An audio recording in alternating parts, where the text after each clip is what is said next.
नाजरीन, 84 साल पहले आज ही के दिन यानी 23 मार्च 1940 को बरसगीर के मुसलमानों ने एक अलग मुमलिकत बनाकर रहने का फैसला कर लिया था।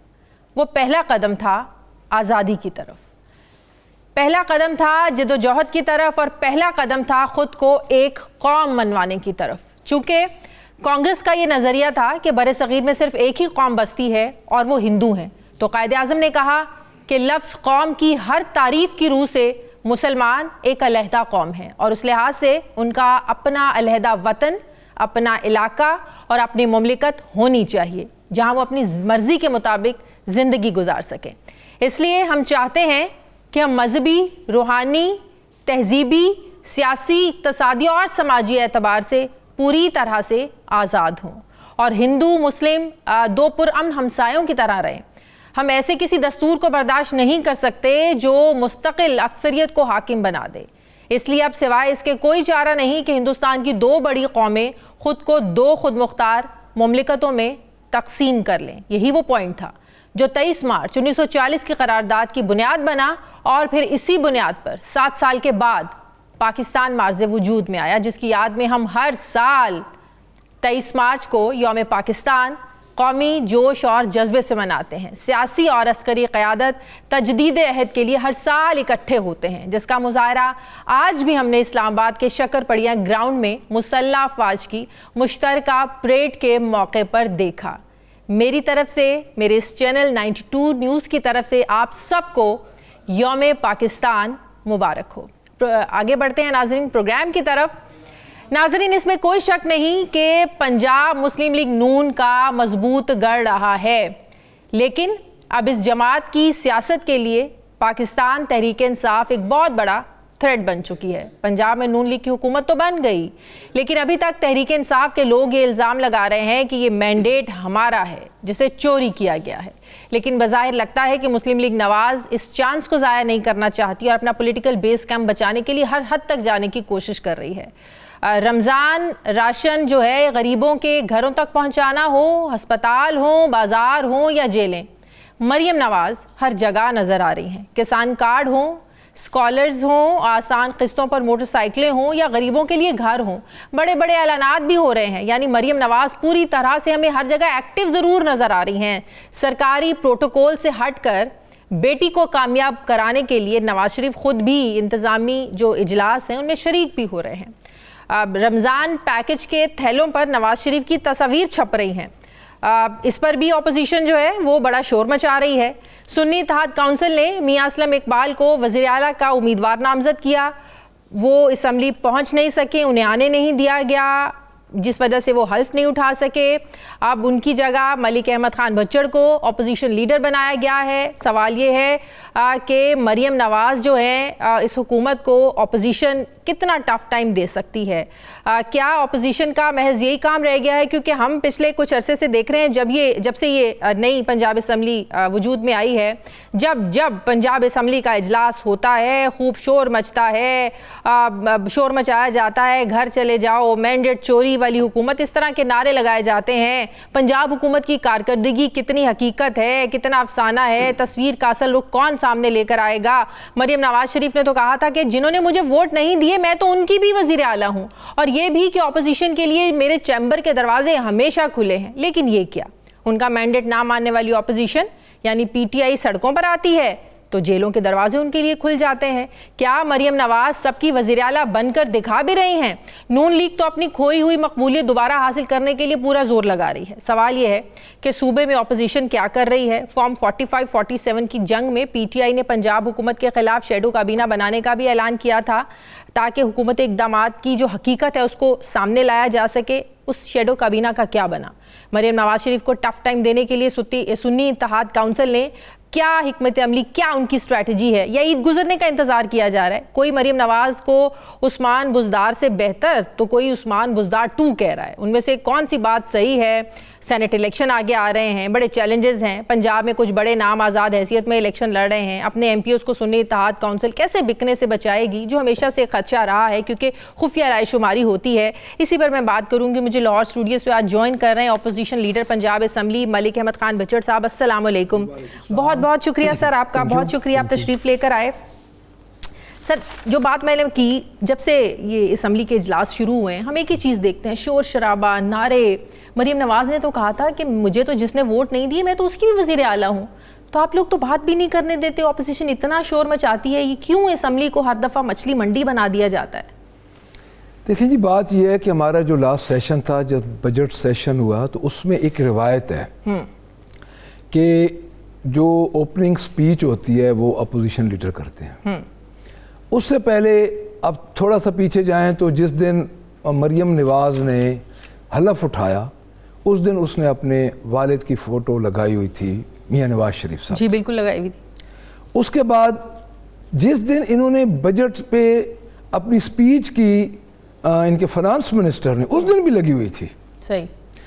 अच्छा, नवाज शरीफ की मेरा नहीं ख्याल कि कोई हैसियत इस किस्म की अब पार्टी में उनकी बच गई है, सिवाय इसके कि वो MNA हैं। और जब वो MNA थे तो अगर उसकी इतनी हैसियत मुसलमा होती तो एक MNA का हक बनता है प्राइम मिनिस्टर बनना, तो उसको प्राइम मिनिस्टर बना देते। सही। तो मेरे ख्याल में तो वो अपनी जमात के ही रिजेक्टेड पर्सन है। हम अपने लीडर की, अपने महबूब लीडर की, बानी चेयरमैन की, इमरान खान की हम पिक्चर लेके आए। अच्छा।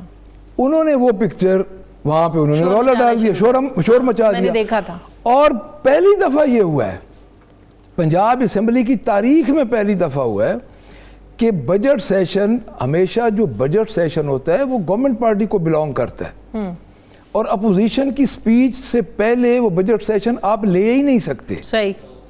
और उस दिन पहली दफा इन्होंने बायकॉट किया, सिर्फ तस्वीर पे, सिर्फ उस तस्वीर पे, और कोई अभी तो सेशन शुरू ही नहीं हुआ। सही। तो फिर काफी ले दे हुई, और पहली दफा बायकॉट के बाद 10 मिनट के लिए एतराज ये था कि आप इमरान खान की तस्वीर ना लगाएं, क्योंकि वो सजा याफ्ता है। नॉट एट ऑल, वो सजा याफ्ता नहीं है। सजा तो देखिए, मेरी बात सुने। पहली बात तो ये है कि उस सजा के कंटेंट्स का आपको भी पता है, हमें भी पता है। हम उसको सजा नहीं मानते हमारे नज़दीक, बल्कि पूरी पाकिस्तान कौम के नज़दीक।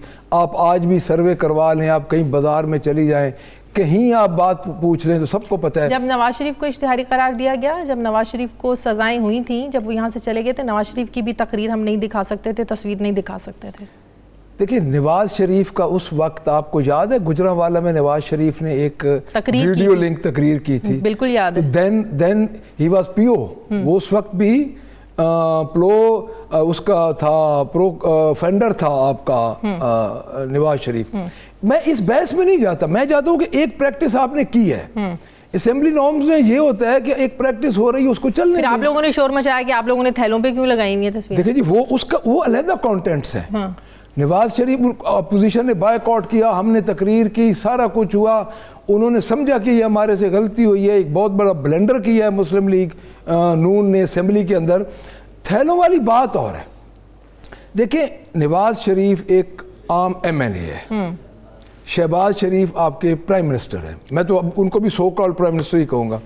हमारी फार्म 47 की पैदावार हैं मोहतरमा मरियम नवाज साहब। सही। अब आप किस हैसियत में, अवाम के टैक्सेस का पैसा है, आप अवाम के टैक्सेस का पैसा अवाम को भिखारी बनाने के लिए एक थैले में, एक बैग में दे रहे हैं, चलो वो दे रहे हैं, उस पे किस हैसियत में ये कोई ना रमज़ान शुगर मिल का पैसा और ना इत्तेफाक फाउंड्री का पैसा है। तो आप मुझे ये बताएं, बल्कि मैं इनसे ये सवाल करूंगा कि मियां नवाज शरीफ साहब का जो उस पर फोटो है वो किस हैसियत में? उनकी हुकूमत है, उनके लीडर हैं। जी नहीं, लीडर तो उनके और भी हैं, लीडर तो ख्वाजा साद रफीक हैं। मैं समझता हूँ कि जो सियासी तरबियत मुस्लिम लीग नून में ख्वाजा साद कायद हैं, वो जी पार्टी कायद शहबाज शरीफ हैं। इस वक्त जो आपके प्राइम मिनिस्टर हैं, पार्टी प्रेसिडेंट कौन है इस वक्त? वो तो शहबाज शरीफ है ना जी। जो आपका आइन है, जो पार्टी नून लीग किसके नाम से जानी जाती है? नवाज शरीफ के नाम। देखिए जी, मैं आपको बताऊं, ये आपकी और ये जो ये एक सोच है ना, ये सोच खत्म हो चुकी है।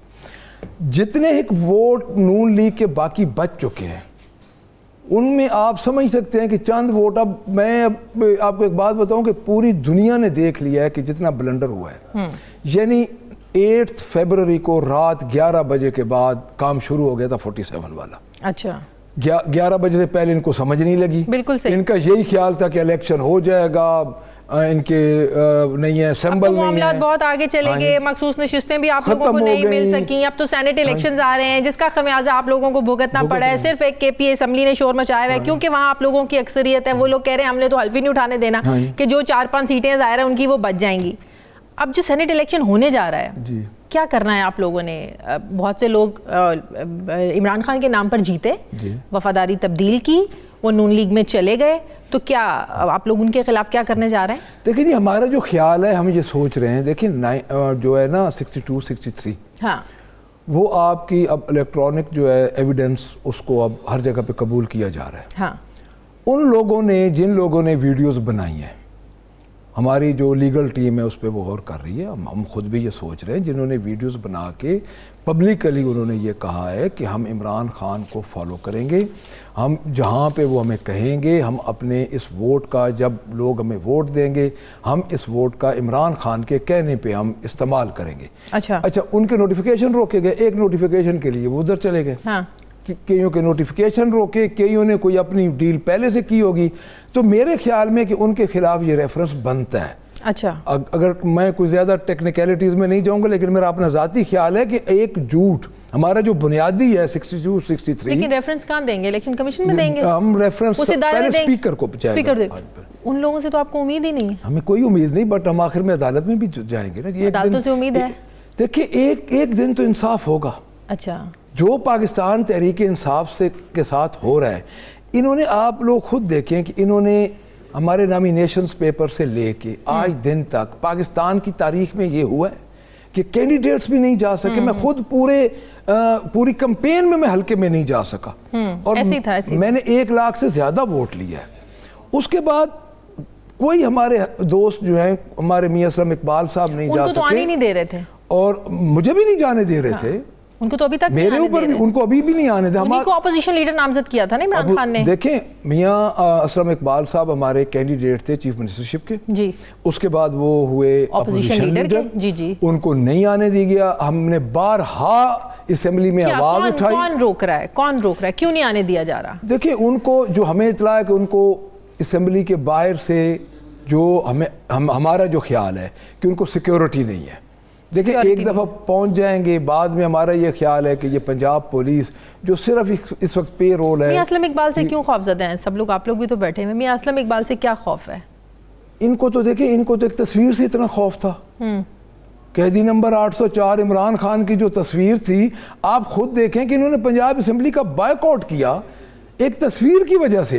तो एक जिंदा आदमी, हमारा लीडर मियां असलम इकबाल हमारे पंजाब के बहुत बड़ा नाम है, तो उनसे तो उनको डेफिनेटली खौफ होगा। लेकिन उनके साथ जो कुछ हुआ वो आप लोगों को भी पता है, कैसे उनके घर में घुसकर उनकी बेटी की शादी थी, वो शादी पोस्टपोन हो गई, घर तोड़ा, घर से सामान ले गए, जो काफी ज्यादा मेरे अपने साथ बहुत जुल्म हुआ। जी, बहुत ज्यादतियां। मुझे ये बताएं, ये आप लोगों को बिल्कुल यकीन है जो सेनेट इलेक्शन में हमेशा एक खदशा, एक वो रहता है कि लोग वफादारी, ज़रा खुफिया रायशुमारी होती है ना, तो उम्मीद है कि लोग आप लोगों के साथ खड़े रहेंगे, बिकेंगे नहीं? मौजूदा सिनेरियो में 3 से 4 सीटों से ज़्यादा तो नहीं आप लोग निकाल सकते पंजाब से? जी हाँ, देखिए जी, बात यह है कि मेरा नहीं ख्याल कि कोई बंदा बिकेगा। अच्छा, क्योंकि हर किसी को जो सियासत करना चाहते हैं ना जी, वो उसने अपना मुस्तकबिल बचाना है, और पाकिस्तान की पॉलिटिक्स का मुस्तकबिल वाबस्ता है इमरान खान के साथ। जी, आपको भी नज़र आ रहा है, हमें भी नज़र आ रहा है। एक बंदा जेल के अंदर बैठा है, इलेक्शन से पहले उसको जेल में डाल दिया गया, उसकी जमात से सिंबल ले लिया गया, उसके जो कैंडिडेट थे उनको नॉमिनेशन पेपर नहीं सबमिट करवाने दिए गए, उसके बाद स्क्रूटनी में उनको आने नहीं दिया गया, उनके प्रपोजर स्कैंडर को पकड़ा गया। यानी इतने जुल्म के बाद फिर आखिर में जब वोट भी डल गए, किसी ने बैंगन पे वोट दिया, किसी ने प्रेशर कुकर पे वोट दिया, किसी ने दरवाजे पे दिया, किसी ने हुक्के पे दिया, उसके बाद फिर वोट मिले और फिर रिटर्न किया। के पिछले 2-3 दिनों से शायद इंटरव्यूज आपकी नज़र से गुजरे हों, जिनको में वो हर इंटरव्यू में एक बात कर रहे हैं कि इमरान खान का जो वजूद है ना, वो बड़ा मसला है। जब तक इमरान खान रहेगा ना, ये मसले ऐसे रहेंगे। फिर उनसे सवाल होता है सियासी वजूद की बात करें या एक फिजिकल जो एक वजूद है आप उसकी बात करें, तो वो सियासी वजूद की बात कर रहे हैं। मतलब कि सियासतदान तो सियासी मैदान में मुकाबले करते हैं, लेकिन इमरान खान का सियासी वजूद आप समझते हैं कि मौजूदा हुकूमत के होते हुए कहीं से आप लोगों को कोई रिलीफ मिल सकता है जहां सियासी वजूद ही मंजूर नहीं है इमरान खान का? देखिए जी, सियासी वजूद तो इमरान खान का है, उसकी एक वजह है, उसको ये ख़त्म नहीं कर सकते। 1,67,00,000 वोट नया रजिस्टर्ड हुआ था 2024 वाले इलेक्शन से पहले। अगले 3 साल 2 साल 3 साल 2 साल भी मेरे ख्याल में मैं कोई ज़्यादा ही कह रहा हूँ, अगले जितने अरसे में नया वोट रजिस्टर्ड होगा वो इमरान खान का है। अच्छा। और जो 1,70,00,000 वोट पहला है वो भी अभी अपना पूरी अपने वोट का दोबारा रिवेंज लेगा। तो मेरा नहीं ख्याल कि इमरान खान के वजूद को ये कोई नुकसान पहुंचा सकते हैं, जिन्होंने 1985 से किसी न किसी तरीके से पंजाब पे रूल किया है और अभी तक वही उसी डगर पे ये चल रहे हैं कि आटे के बैग पे ये फ़ोटो लगा लें, ये लोगों को लाइनों में लगाएं, वही पटवारी वही तहसीलदार उन्हीं के थ्रू ये आप लोगों की अपनी पार्टी में भी तो इतनी तितर बितर और इतना एक मिल के आता है जेल से, वो कोई और ज़ुबान बोलता है, भांत की बोलियां बोली जा रही हैं। बाहर आगे को कहता है खान ने ये कह दिया, दूसरा कहता है खान ने ये कह दिया, एक कहता है सुन्नी इत्तेहाद काउंसिल में जाना गलती थी, दूसरा कहता है नहीं इमरान खान का ये फैसला था, अली जफर साहब कहते हैं कि नहीं हमारा तो फैसला कहीं और जाने का हुआ था। मतलब कि आप लोगों की पार्टी में इतनी यूनिटी है ही नहीं कि कोई एक बात आप किसी को समझा सकें? देखिए, जब पार्टीज बड़ी होती है ना जी और लीडरशिप अंदर हो तो ये थोड़ी बहुत चलती रहती है। मैं इसको इतना ज़्यादा मैटर इसलिए नहीं करता कि बेसिकली जब आखिर में फैसला होता है तो हम सब इकट्ठे होते हैं। ये जब पार्टीज बड़ी होती हैं, पार्टी के साथ लोग होते हैं, लोग पार्टी के साथ इंटैक्ट रहते हैं। यानी आप खुद देख लें कि 2002 में जो 99 का कू हुआ था उसके बाद टोटल कितनी सीट थी? 17 सीट थी मुस्लिम लीग नवाज के बाद। हाँ, लोग छोड़ गए। हम सिंगल लार्जेस्ट पार्टी हैं इस वक्त, सारे हालात के बावजूद नेशनल असेंबली में पाकिस्तान तहरीक इंसाफ बहुत छोड़ गए, इमरान खान को भी छोड़ गए। अब तो नए लोग आए हैं जिनमें वकीलों ने जो है ना वो आकर इजाजत अपनी कायम कर ली है। मैं आपको अर्ज करता हूँ, एक बंदे ने हमें छोड़ा है नेशनल असेंबली में, लाहौर का बंदा था, वसीम कादिर समथम इस किस्म का उसका नाम है। इन्होंने पूरा जोर लगाया, किसी बंदे ने नहीं छोड़ा। यानी आप खुद देख लें कि जो इतने अताब में पार्टी हो, इतने क्राइसिस में पार्टी हो, तो क्या आप समझती हैं कि वो 93 प्लस सीट्स उनसे तकरीबन 80-90 सीट्स आप खींच भी लें तो उसके बावजूद वो 90 प्लस सीट नेशनल में ले ले और मोर देन 100 सीट्स पंजाब में ले ले? आप क्या समझते? अच्छा, अब 21 अप्रैल को कौमी और सूबाई असम्बलियों की खाली जो ज़ायरा नशिस्तें हैं अब 21 को अप्रैल को होने जा रहे हैं, उस पर क्या आप लोग कैंडिडेट इमरान खान से पूछेंगे? फाइनल हो चुके हैं? क्या करेंगे आप लोग? जी, हमारे कैंडिडेट्स हमने अपनी एप्लीकेशंस उनकी जो है सबमिट करवा दी हैं। अच्छा, करवा दी? हमारे सबमिट हो गई हैं। हमारे डेफिनेटली आखिरी फैसला खान साहब ही करते हैं। इधर से पंजाब से हमारी जो प्रायोरिटीज़ हैं वो बन के चली जाएंगी, उसके बाद खान साहब के पास जाएंगी। खान साहब वाहिद लीडर हैं जिनको अपने एक एक वर्कर का पता है, तो जो वो फैसला करेंगे हम इंशाल्लाह बाय इलेक्शन में भरपूर हिस्सा लेंगे। उसके पहले हमारा सेनेट का इलेक्शन है, उसमें भरपूर हिस्सा लेंगे। हम इनका हर जगह पे मुकाबला करेंगे। इंट्रा पार्टी इलेक्शंस का भी तो वो इलेक्शन कमीशन ने एक्सेप्ट नहीं किए हैं अभी, तो उसका भी कोई आप लोगों को पता नहीं है कि निशान मिलना है, तहरीक इंसाफ में दोबारा जिंदा होना है, नहीं होना, क्या करना है, फिर जाम होना है आप लोगों ने, सुन्नी इत्तेहाद काउंसिल ने जाम होना है, तो भी बड़ी कन्फ्यूजन है। देखिए, मैं एक बात मैं आपको अर्ज कर दूं कि अब हमें इतना मज़ा आ गया है कि अब इमरान खान का फोटो ही निशान है। अच्छा, जहाँ पे इमरान खान का फोटो होगा, जिस कैंडिडेट के साथ निशान उसका जो होगा वोट उसको मिलेगा। लेकिन जो फोटो पकड़ता है वो जेल में भी चला जाता है। अब देखें, जेल तो हमने देखें जेल जो है ना, जेल तो अब पाकिस्तान तहरीक इंसाफ के लिए जितनी तकलीफें हमने सही हैं तो ये एक मामूली बात हो चुकी है। सही, बहुत बहुत शुक्रिया मलिक अहमद खान बचड़ साहब, आपका लीडर ऑपोजिशन पंजाब असम्बली मेरे साथ थे, बहुत शुक्रिया आपका। नाज़रीन, मुझे प्रोग्राम में एक ब्रेक लेनी है, वापस आते हैं एक छोटे से वक्फे के बाद।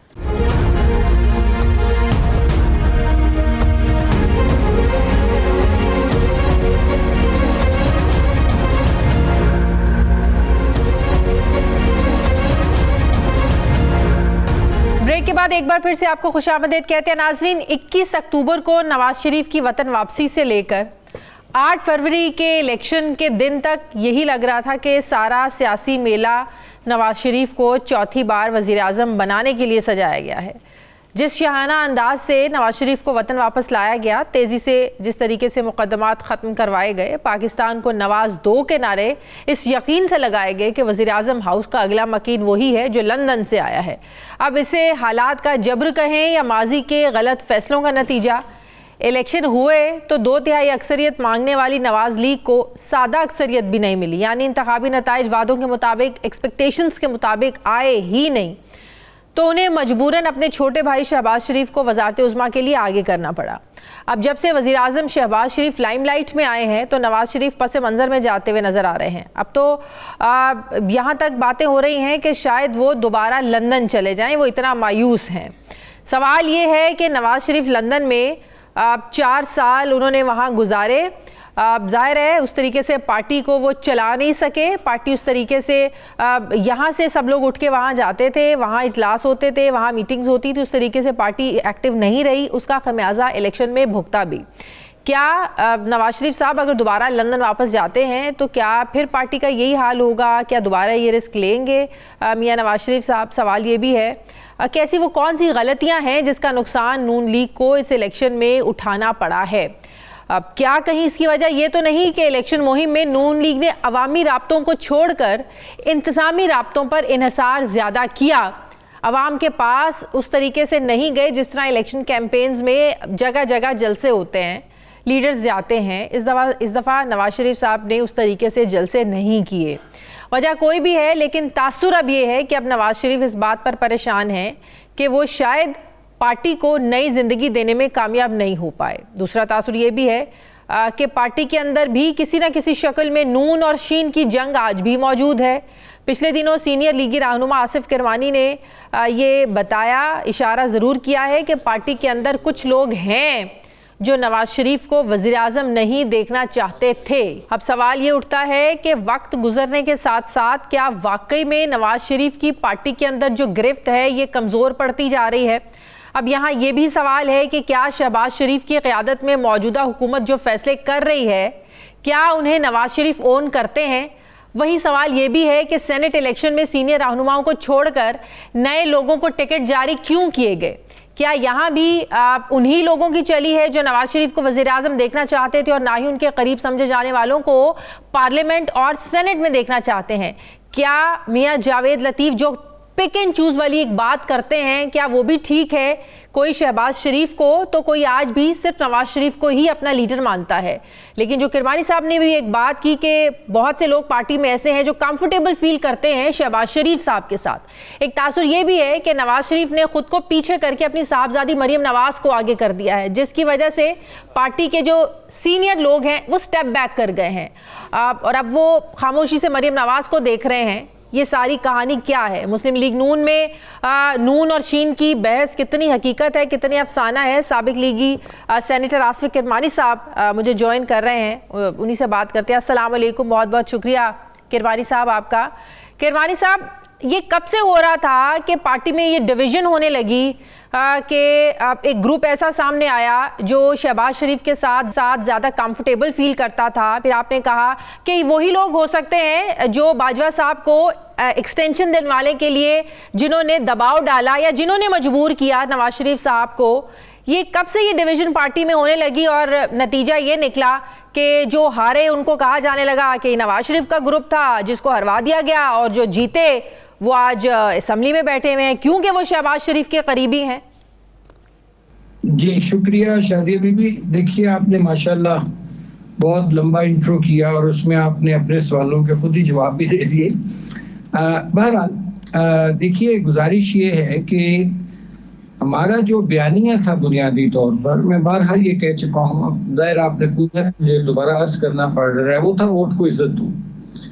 और फिर नवाज शरीफ साहब तो उस बयानिए पर खड़े रहे, आप भी जानती हैं, सब जानते हैं। लेकिन फिर जाहिर है पार्टी में कुछ लोग ऐसे थे जो जाहिर है मियाँ साहब को ये कन्विंस करने में कामयाब हुए कि जी हमें जरा थोड़ा सॉफ्ट होना चाहिए।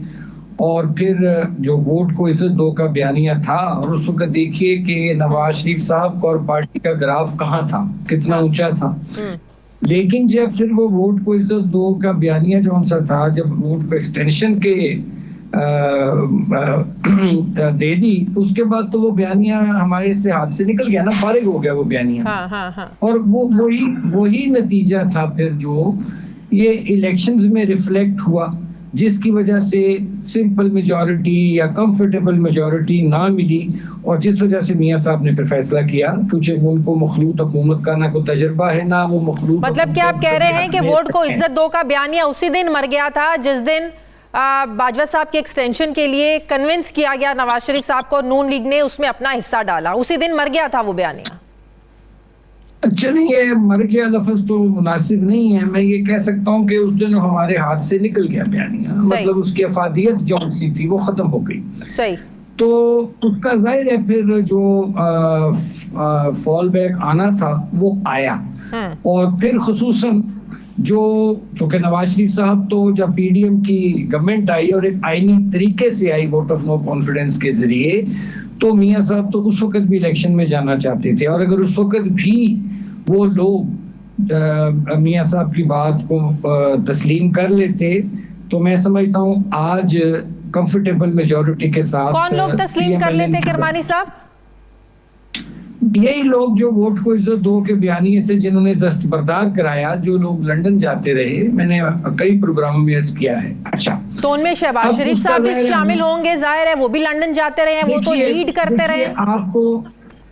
आपको सब मालूम है कौन गया कौन नहीं गया, मैं नामों में नहीं मैं बिलीव करता, जो लोग जाते रहे हैं वो मीडिया के रिकॉर्ड पे हैं कि कौन लोग जाते रहे। अच्छा, उसमें गुजारिश ये हुई कि फिर अब आ जाइए, नवाज शरीफ साहब वापस से शरीफ लाते हैं, 21 अक्टूबर को मीनार पाकिस्तान पर जलसा करते हैं।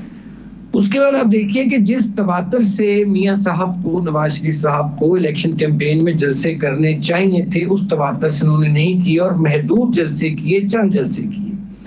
वेयर एज के अगर आप माजी में देखें, 2008 देख लें, 2013 देख लें, 2018 देख लें, नवाज शरीफ साहब के जलसों की तादाद काफी ज्यादा थी। तो इस बार कम क्यों किए? कोई स्ट्रैटेजी थी, कोई खास स्ट्रैटेजी थी, या उन्हीं लोगों ने मना किया जो नहीं चाहते थे नवाज शरीफ वजीर आजम बने?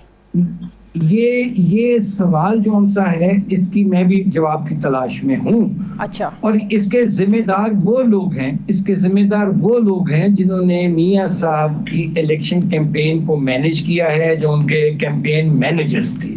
चूंकि मैं तो इस इलेक्शन में उनका कैंपेन मैनेजर नहीं था, मैं तो उस वक्त का हिसाब दे सकता हूँ जब मैं उनकी इलेक्शन कैंपेन मैनेज किया करता था।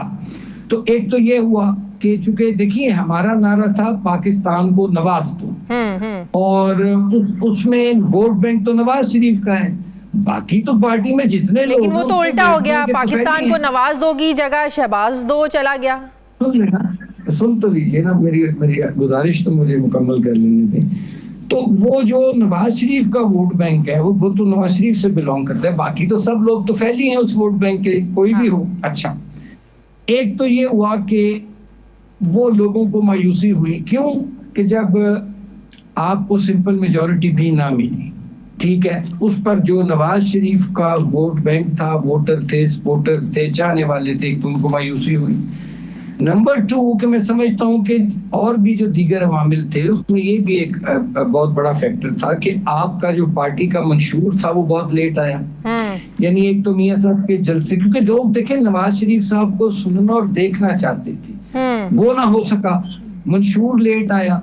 उसके बाद फिर एक बहुत बड़ा अहम फैक्टर है जिसको हम अब भूल जाते हैं बात करनी, कि देखिए मियां साहब 4 साल के बाद तशरीफ लाए थे इलाज के जरिए के सिलसिले में, लंदन में वो मुकीम रहे, वो गैर फाल थे, उन मानों में वो पाकिस्तान में एक्टिव नहीं रहे। एक उसने भी हमें नुकसान पहुंचाया उस चीज ने। उसके बाद फिर मियां साहब जब तशरीफ ले आए तो जो हमारे कुछ उम्मीदवार भी थे, यानी मियां साहब का तो हमेशा ये रिकॉर्ड है कि वो तमाम उम्मीदवार, जब तक मैं कैंपेन उनकी मैनेज करता था, कि हर हल्के से हमें दावत आती थी कि हमें आके खिताब करें नवाज शरीफ, और हम जाते थे। सही। और आप 2013 में देखिए कि मियां साहब के लातादाद जलसे हुए, जहाँ गए, पूरे पाकिस्तान में गए। इस दफा तो देखे ना, एक टाइम था जब PMLN नवाज शरीफ साहब की क़यादत में 2/3 मेजॉरिटी के साथ हुकूमत बनाती थी, विफाक में भी, और चारों सूबों में भी रही हमारी हुकूमतें। ठीक है। अच्छा, अब एक ये वजह थी। दूसरी एक सबसे इम्पोर्टेंट मैं समझता हूँ जो वजह थी कि देखिए जो आपका इस वक्त यूथ है ना, और खुसूसन जो पढ़ा लिखा यूथ है, वो अब रिवायती सियासत और रिवायती सियासतदानों से वो अब उनकी बातों में नहीं आ रहा। क्यों कि उसने वो देखता है कि भाई एक मैं मिडिल क्लास का एजुकेटेड यूथ हूँ और मैं हाथ में डिग्री लेके बेरोजगार फिर बाहर वो सड़क पे धिक्के खाते हैं, घर आते हैं अपने बूढ़े माँ बाप देखते हैं जिनकी कमरें टूट गई हैं, बिनाई चली गई उसको डिग्री दिलवाने में, और बाहर उसको मौके नहीं है। सही। एक वो यूथ था जो इस सिस्टम से आजिज आया हुआ था, उस यूथ ने भी इस सिस्टम के खिलाफ बजरिया वोट बगावत की है, रिवोल्ट किया। क्या उस यूथ का वो हिस्सा जिसने बगावत की है और वोट गया है इमरान खान को, तहरीक इंसाफ को, क्या वो वोट बैंक मरियम नवाज पंजाब को लीड करते हुए आप समझते हैं वापस ला सकती हैं? देखिए, इसमें तो बहुत मेहनत उन्हें करना पड़ेगी। इसमें मेरी एक तजवीज़ है जो मैंने ऑलरेडी बहुत अरसा पहले जब नवाज शरीफ साहब लंदन में थे तो उनकी खिदमत में मैंने अर्ज की थी कि देखिए, जो ये होती है ना the parties give birth to the governments can't give birth to the parties. ठीक है ना जी। मैंने उनको तब भी किया था कि मेरी लेकिन आवाज शायद इतनी कमजोर है कि वो नहीं सुनी गई। मैंने नवाज शरीफ साहब की खिदमत में अर्ज किया था, मैं रिकॉर्ड पर हूँ कि सर हुकूमती और पार्टी ओहदे अलग कर दीजिए, और ये पार्टी की ऑर्गेनाइजेशन जो होती है ये हमा वक्त काम होता है, मसरूफियत का 24/7 है। ये नहीं हो सकता कि आप वजारतों के मजे भी लूटें और उसके बाद आपके वक्त भी ना रहे और पार्टी के ओहदे भी रखें। अब मियां साहब के सामने अगर वो चाहते हैं कि पार्टी को दोबारा, जो मुस्लिम लीग नून की नवाज शरीफ की अजमत रफ्तार थी या है, उसको रिवाइव करने का मेरी नजर में अब ये हल है कि जो गवर्नमेंट फंक्शनरीज हैं वो अपना हुकूमत का काम संभालें और पार्टी के होते जो से हैं वो। ठीक है, आखिरी दो सवाल किरमानी साहब, जिन लोगों के बारे में आप ये कह रहे हैं कि कुछ लोग नहीं देखना चाहते थे कि नवाज शरीफ वजीर आजम बने, क्या वही लोग आज जीत कर या जिन्हें जितवाया गया, जो बात पीटीआई करती है, वो खुद आज बैठे हुए हैं असम्बलियों में जो नहीं चाहते कि नवाज शरीफ वजीर आजम बने? वो खुद बैठे हुए हैं असम्बलियों में? हो सकता है कुछ बैठे हों, कुछ बाहर हो गए मतलब दोनों सूरतों में मुमकिन है जी। ठीक है, ये वजारत दाखिला और वजारत खजाना, ये नून लीग से बाहर लोगों को ये दो वजारतें देना, ये मुल्क की मजबूरी थी या पार्टी की मजबूरी थी? मुल्क को ऐसे लोग चाहिए थे या पार्टी की मजबूरी बन चुकी थी? देखिए, जब पावर पॉलिटिक्स होती है ना, याद रखिएगा, तो उसमें आपको फेवर्स देनी भी पड़ती हैं और उसके बदले में फिर फेवर्स मिलती भी हैं। अच्छा। तो ये पावर पॉलिटिक्स है, बदकिस्मती से इस मुल्क में काफी अरसे से हो रही है। तो फिर ये सारी चीजें आपको फिर कुछ अपनी मनवानी पड़ती है, कुछ दूसरे की माननी पड़ती है। तो ये सिलसिला तो पाकिस्तान में चल रहा है। ये 2002 के फैसले कहीं और से हुए हैं, ये सियासी फैसले नहीं है। मैं ये नहीं कह रहा कहीं और से हुए हैं, फैसले तो मुशावरत से हुए, लेकिन जाहिर है कौन किसका नुमाइंदा है वो जाहिर है सामने आ जाएंगी चीजें, बहुत जल्द सामने चीजें नजर आना शुरू हो जाएंगी। ठीक है, बहुत शुक्रिया मुस्लिम लीग नून के रहनुमा साबिक सेनेटर आसिफ किरमानी साहब मेरे साथ हैं, बहुत शुक्रिया। मुझे ब्रेक लेनी है नाज़रीन, वापस आते हैं वक्फे के बाद।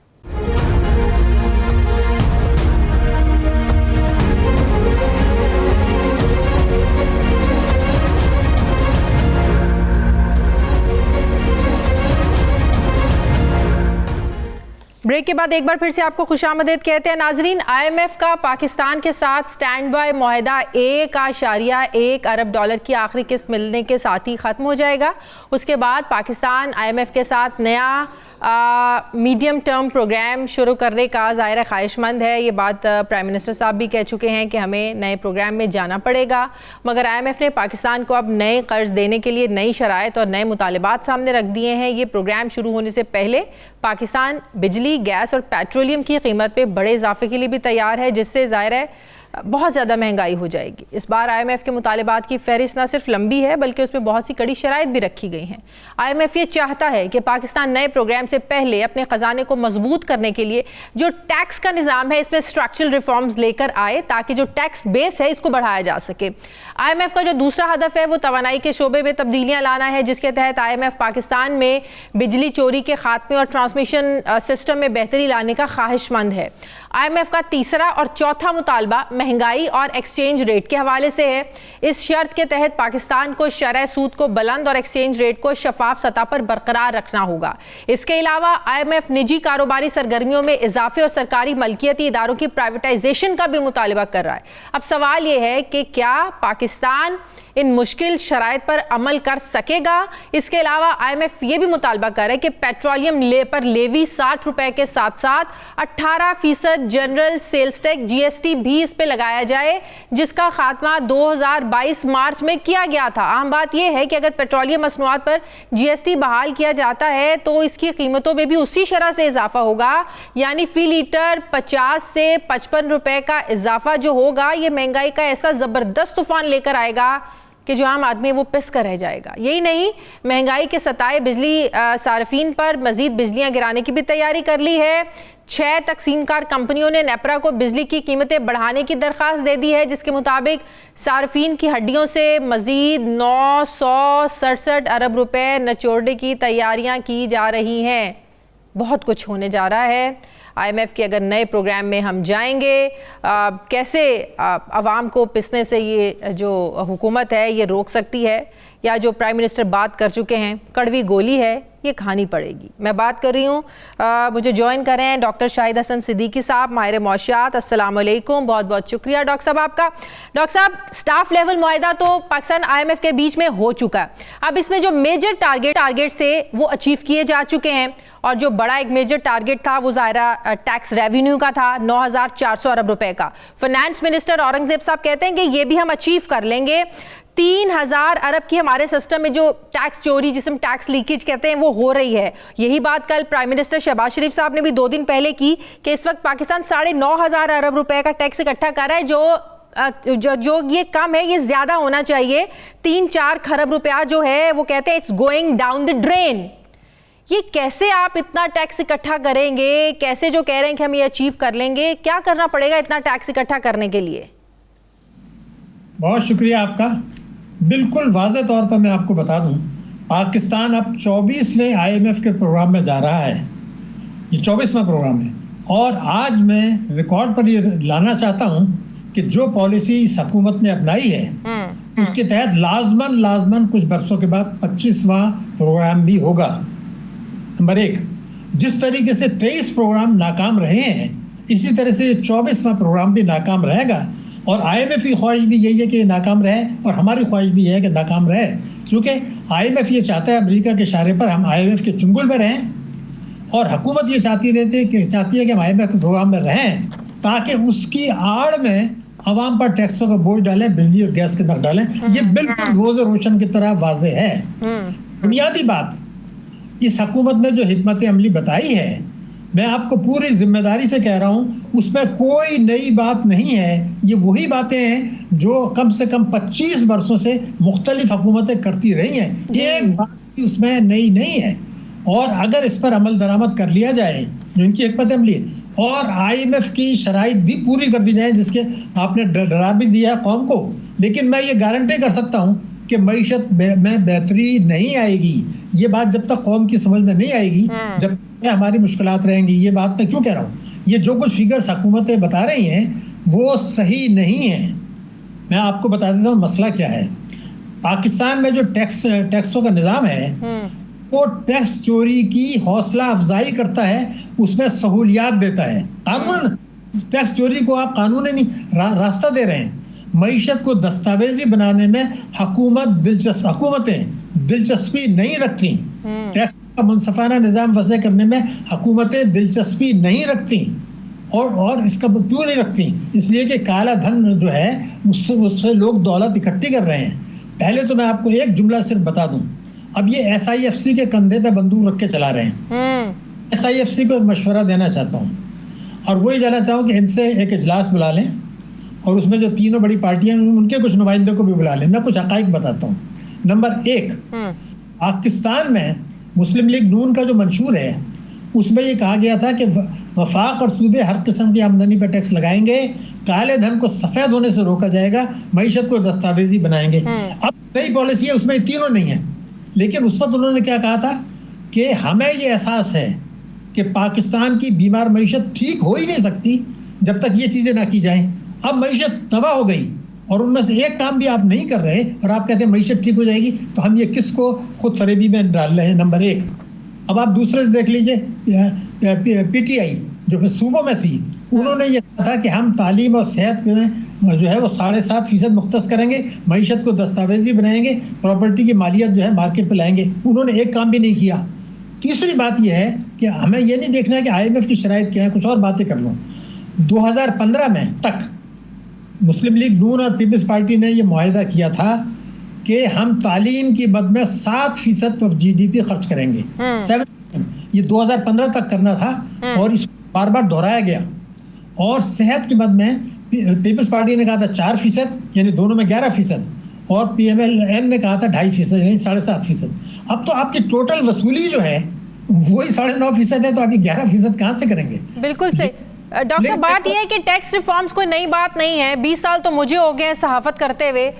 20 साल से तो मैं भी यही सुन रही हूँ, हमेशा हम बताते भी हैं, हर साल जब भी बजट आता है टैक्स रिफॉर्म्स करेंगे, टैक्स रिफॉर्म्स करेंगे। इस बार जो ये कह रहे हैं कि tax national data warehouse बनाया जाएगा कि जो टैक्स दहिंदगान है, जो टैक्स नहीं देते, उनका रिकॉर्ड शामिल किया जाएगा। आपको लगता है इसमें कोई नई बात है? मैं तो 20 सालों से सब यही ड्रामा होते हैं, हम लोग तो देख रहे हैं। आपने बिल्कुल सही लफ्ज़ इस्तेमाल कर दिया। अगर मैं आपसे अर्ज कर दूं, अब से 2018 के बाद या 19 में ये कहा गया था कि हमें 45 लाख आदमियों के नाजायज़ असासे जो मुल्क के अंदर मौजूद हैं, उसकी तफसीलात मौजूद हैं और कानून भी मौजूद है, ये हरकत में आएगा और हम उनसे वसूली करके दिखाएंगे।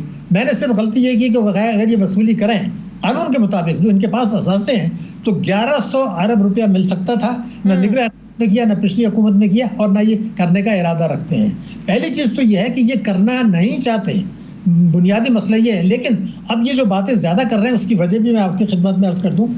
वो इसलिए कर रहे हैं कि अब मईशत इतनी तबाह हो गई और आशा कर्जे इतने ले लिए कि अब जो टैक्स की वसूली है उसमें से आप अगर सूबों का हिस्सा आप छोड़ दें, जो सूद अदा कर रहे हैं होता, तो फिर तो IMF को भी एतराज़ है, कौम भी ये कहेगी ये क्या हो रहा है, तो सूद अदा नहीं हो रहा।